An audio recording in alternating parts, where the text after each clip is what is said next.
Kami dari kelas 5D, Prodi Sosiologi Agama, Fakultas Usuluddin dan Studi Agama, Universitas Islam Negeri Mataram.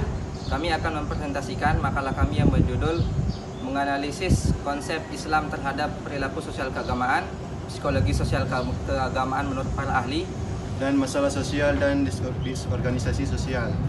Assalamualaikum warahmatullahi wabarakatuh. Saya Muhammad Absaidu akan menjelaskan tentang definisi psikologi keagamaan. Psikologi agama, terdapat dua kata dalam psikologi agama, yaitu psikologi dan agama. Walaupun pengertian dari kedua kata ini berbeda dan aspek kajiannya berbeda, tapi merujuk kepada satu tempat, yaitu aspek hakikat manusia. Kata psikologi tidak terlepas dari kata manusia dan jiwa. Jadinya bisa disimpulkan psikologi ini adalah ilmu yang mempelajari tentang kejiwaan manusia. Tokoh seperti Plato dan Aristoteles juga berpendapat bahwa psikologi ini adalah ilmu yang mempelajari tentang hakikat manusia. Jadinya secara umum psikologi ini adalah ilmu yang mempelajari tentang hakikat manusia, kejiwaan, tingkah laku dari manusia tersebut. Yang kedua itu ada agama. Kalau kita berbicara tentang agama, pasti tak akan terlepas dari pikiran kita itu kepercayaan dan keyakinan. Agama ini adalah sesuatu yang bisa dibilang sakral. Lampu ini berfungsi untuk penerangan, menerangi jalan yang gelap. Begitu pula agama. Agama datang sebagai penerang atau sebagai wadah kita untuk menyembah Tuhan yang Maha Kuasa. Menurut Harun Nasution, agama berasal dari kata bahasa Arab, yaitu ad-din. Ad-din, sedangkan ad-din ini memiliki arti undang-undang dan hukum. Sedangkan menurut Emil Durkheim, agama ini adalah suatu hal yang gaib, yang tidak bisa dipandang secara kasat mata dan tidak nyampe pula di dalam akal manusia. Ketika manusia akan memikirkan agama, maka tidak akan nyampe. Nah, jika kedua kata psikologi dan agama ini digabungkan, maka akan membentuk arti yang kompleks. Menurut Dr. Nico Syukur Lister, psikologi agama ini adalah ilmu yang mempelajari tentang tindakan-tindakan manusia, baik itu sadar maupun tidak sadar, yang berkaitan dengan keimanan, ketakwaan, dan ilahi yang merujuk kepada satu zat yang Maha Esa, yaitu dalam konteks Islam, yaitu Tuhan kita Allah Subhanahu wa Ta'ala. Assalamualaikum warahmatullahi wabarakatuh. Perkenalkan, nama saya Muhammad Kardi Jalesmana. Di sini saya dari kelompok 2 akan menjelaskan materi keterlibatan norma-norma sosial. Jadi, Durkheim menekankan bahwa agama menekankan bahwa agama adalah sebuah komunitas, di mana agama ini mempermudahkan atau bisa bertujuan dengan hidup yang jelas, sehingga individu dapat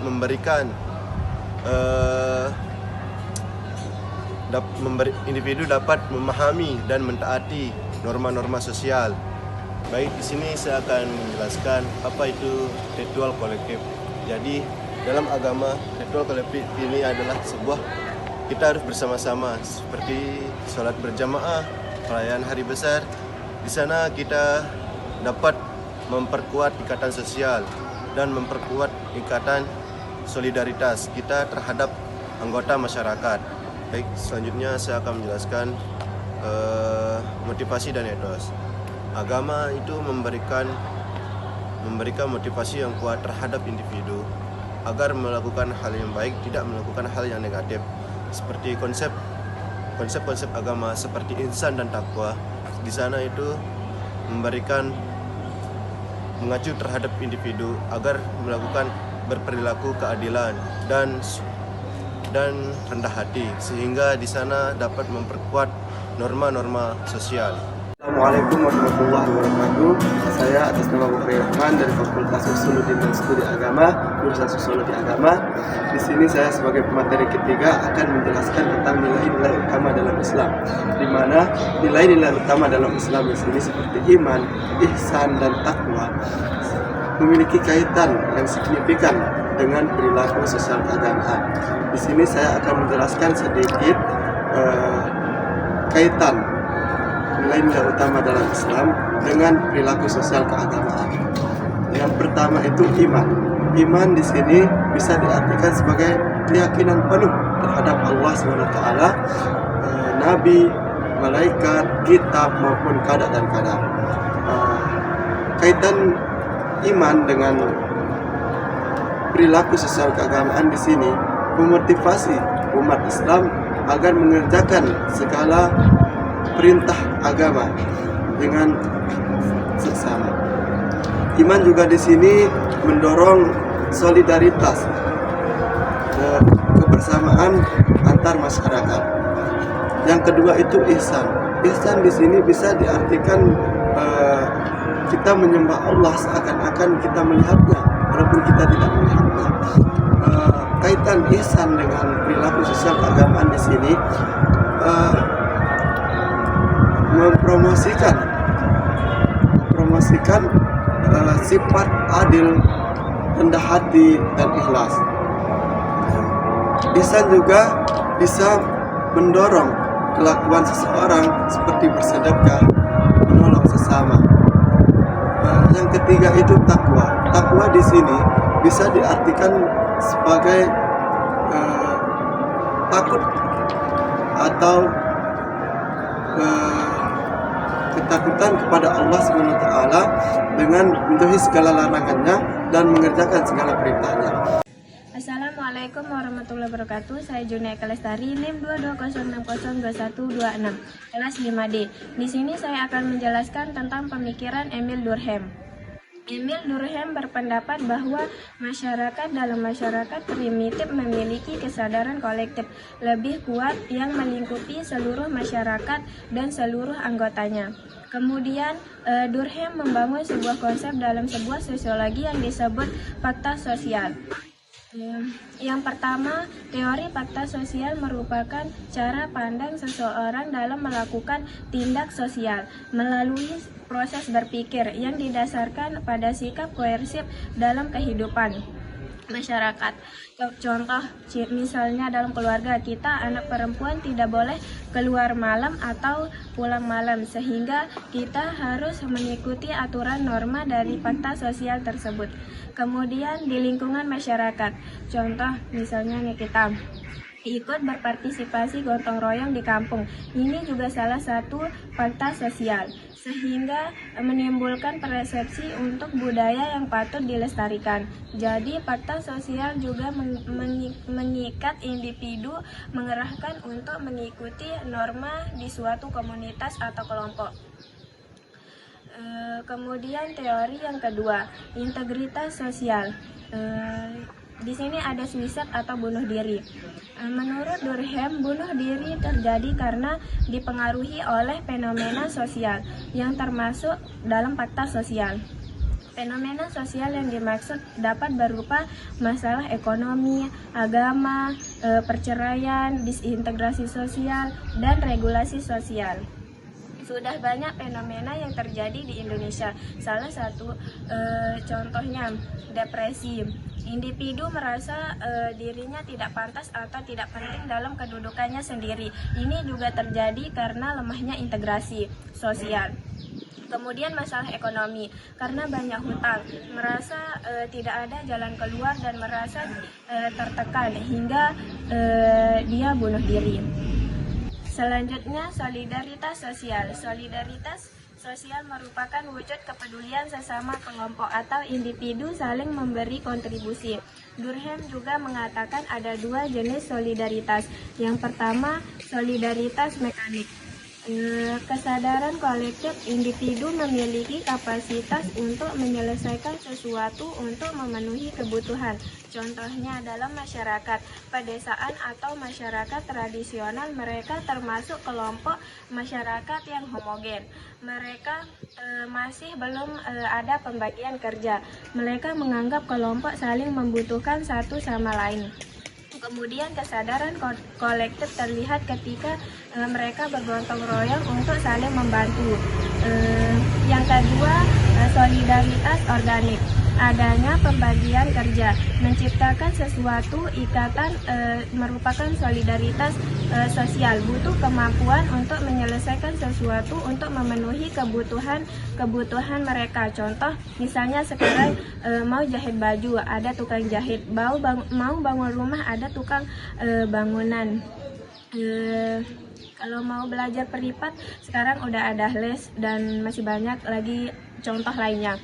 Masyarakat modern dipersatukan oleh spesialisasi orang-orang dan kebutuhan mereka untuk layanan-layanan dari banyak orang lain. Yang terakhir, agama. Agama menurut Durkheim merupakan sebuah sistem terpadu dari kepercayaan dan praktik yang berhubungan dengan hal-hal yang sakral dan hal-hal yang terpisah dan terlarang. Menurut Durkheim, ajaran agama memiliki banyak peran dalam memperbaiki moral manusia, terutama dalam memperbaiki moral yang berkaitan dengan antar manusia. Baik, hanya itu yang dapat saya jelaskan. Semoga bermanfaat. Baiklah, saya sebagai pemateri kelima akan menjelaskan materi saya tentang perilaku sosiopatik. Apa sih perilaku sosiopatik itu? Perilaku sosiopatik adalah pola perilaku yang terkait dengan gangguan kepribadian antisosial, di mana seseorang menunjukkan ketidakpedulian terhadap norma sosial, hak orang lain, atau perasaan orang lain. Individu dengan perilaku sosiopatik sering melakukan tindakan yang melanggar hukum, manipulatif, dan tidak bertanggung jawab, seringkali tanpa rasa bersalah atau penyesalan. Baiklah, di sini saya akan menjelaskan penyebab-penyebab tingkah laku sosiopatik. Penyebab tingkah laku sosiopatik dapat bervariasi dan mencakup faktor seperti genetik, lingkungan, dan pendidikan. Yang pertama, genetik. Faktor keturunan dapat mempengaruhi perkembangan sifat sosiopatik. Individu dengan riwayat keluarga yang memiliki gangguan kepribadian mungkin lebih rentan. Yang kedua, lingkungan. Lingkungan tempat seseorang dibesarkan, termasuk hubungan dengan orang tua dan pengalaman trauma, dapat berkontribusi terhadap perkembangan perilaku sosiopatik. Misalnya, individu yang tumbuh dalam lingkungan yang penuh kekerasan atau kurang kasih sayang dapat menyebabkan pola perilaku ini. Yang ketiga, pendidikan. Kurangnya pendidikan yang memadai tentang norma sosial serta pengalaman negatif dalam interaksi sosial dapat memperburuk perkembangan tingkah laku sosiopatik. Baiklah, sekian dari saya sebagai pemateri kelima.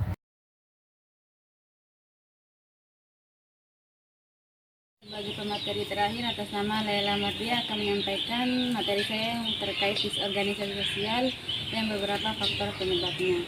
Disorganisasi sosial adalah kondisi di mana norma dan struktur sosial dalam masyarakat atau kelompok menjadi lemah, kacau, dan tidak teratur. Ketika hal tersebut terjadi akan menyebabkan berbagai faktor seperti perubahan sosial yang cepat, ketidakstabilan ekonomi, konflik sosial, dan kurangnya sistem yang efektif untuk mengatur perilaku individu dalam masyarakat. Jika disorganisasi sosial terjadi, masyarakat atau kelompok mungkin akan merasa tersaingi atau bingung atas peran sosial mereka itu sendiri dalam masyarakat. Baik, saya di sini akan menyebutkan beberapa faktor yang dapat mempengaruhi disorganisasi sosial. Yang pertama, kurangnya saluran komunikasi. Maksudnya di sini adalah komunikasi yang tidak efektif antara anggota masyarakat dapat mengakibatkan kesalahpahaman dan konflik. Yang kedua, konflik nilai. Perbedaan norma dan nilai yang dianut oleh masyarakat atau kelompok seperti perbedaan cara berpikir, perbedaan pendapat, dan lain sebagainya. Yang ketiga, kepentingan di masyarakat. Ketidakpuasan terhadap pemenuhan kebutuhan individu dalam masyarakat dapat memperlemah solidaritas sosial. Dan yang terakhir, lemahnya proses sosialisasi. Proses sosialisasi yang tidak memadai dapat membuat anggota masyarakat sulit beradaptasi dengan norma dan nilai yang baru. Dicontohkan seperti perbedaan mazhab yang dianut oleh anggota masyarakat. Ada sebagian masyarakat yang membolehkan zikir setelah sholat, dan ada juga sebagian dari masyarakat yang memilih zikir di rumah sendiri. Bismillahirrahmanirrahim. Assalamualaikum warahmatullahi wabarakatuh. Baiklah, saya lalu Muzakir Fahmi dengan NIM 220602129. Saya di sini akan memberikan kesimpulan tentang materi saya yang berjudul menganalisis konsep Islam terhadap perilaku sosial keagamaan dan menurut para ahli serta masalah sosial dan disorganisasi sosial. Menganalisis konsep Islam. Dalam Islam, perilaku sosial keagamaan dipandang sebagai manifestasi dari nilai-nilai etika dan moral yang telah diajarkan dalam Islam. Konsep seperti solidaritas, saling membantu ialah pilar penting bagi perilaku sosial keagamaan dalam Islam. Menurut para ahli psikologi sosial mengatakan bahwa religiositas itu dapat mempengaruhi perilaku individu. Bahwa individu itu dapat dipengaruhi oleh kereligiositas. Dan selanjutnya masalah sosial atau disorganisasi sosial. Misalnya masalah sosial itu terjadi apabila ada ketimpangan yang terjadi di dalam masyarakat atau ada ketidakselarasan yang terjadi di dalam masyarakat tersebut. Dalam masyarakat itu kita bentuk suatu peraturan yang harus ditaati, maka ada yang melanggar, itu namanya disorganisasi sosial. Demikian, hanya itu yang dapat saya jelaskan atau saya simpulkan. Sekurang-kurangnya saya mohon maaf. Wabillahi taufiq wal hidayah. Assalamualaikum warahmatullahi wabarakatuh. Demikian penjelasan dari kelompok kami. Sekian dan terima kasih. Assalamualaikum warahmatullahi wabarakatuh.